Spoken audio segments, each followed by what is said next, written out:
अपनी चर्चा को शुरू करते हुए सबसे पहले बात करते हैं मेष राशि वालों की। अगस्त का महीना नौकरी और कारोबार के लिहाज से मेष राशि वालों के लिए कैसा रहने वाला है, साथ ही इन्हें अपने कामकाज में सफलता पाने के लिए अगस्त में किन बातों का खास ख्याल रखना चाहिए, आइए जानते हैं।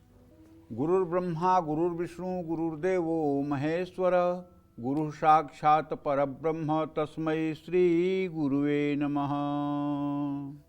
देखिए, वैसे तो गीता में भगवान श्री कृष्ण कहते हैं कि दैवी शक्ति के जो लोग होते हैं, दैवी संपदा वाले जो लोग होते हैं, उनमें 24 गुण मिलते हैं, जिसमें पहला गुण उन्होंने कहा है अभयम, मतलब जिसके जीवन में भय नाम का कोई शब्द न हो उसको अभय कहते हैं।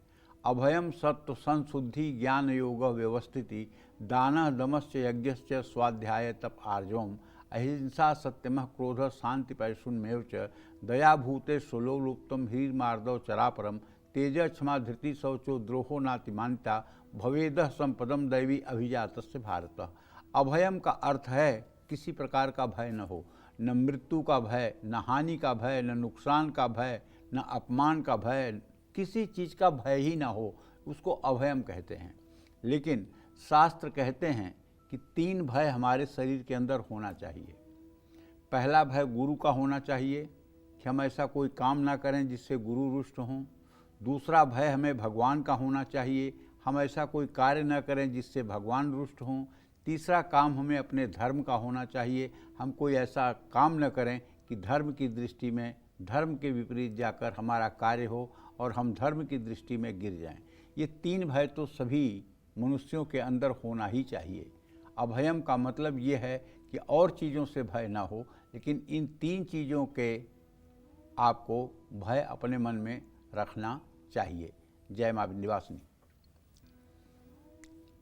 देखिए, मेष राशि के जातकों को बताना चाहता हूँ कि यदि आप नौकरी पेशा हैं तो आपके ऊपर काम का दबाव बढ़ने वाला है, क्योंकि आपके दसम भाव का स्वामी व्यय भाव में शनि है। जिम्मेदारियां भी बढ़ सकती हैं।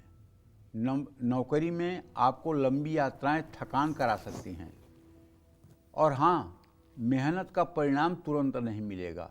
ऐसे में थोड़ा पेशेंस रखना है, धैर्य रखना है। किसी भी दस्तावेज, ईमेल या आधिकारिक कम्युनिकेशन में लापरवाही न करें। सहकर्मियों और महिला सहयोगियों के साथ व्यवहार में संयम रखें। ज़्यादा दबाव के कारण सेहत प्रभावित हो सकती है। महीने के पहले हफ्ते के बाद कार्य क्षेत्र में परिस्थितियों में सुधार आएगा।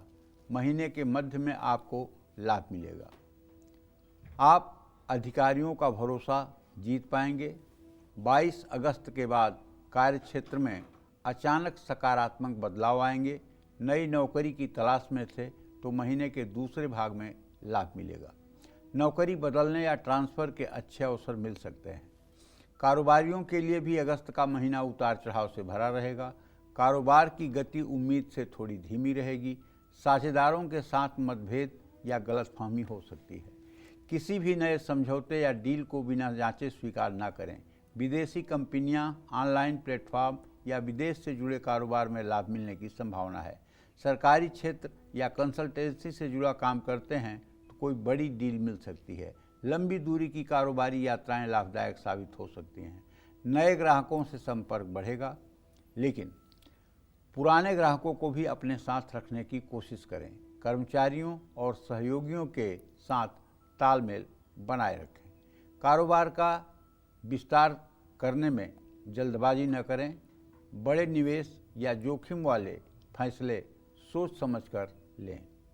महीने के अंत तक कारोबार की स्थिति धीरे धीरे सुधरने लगेगी।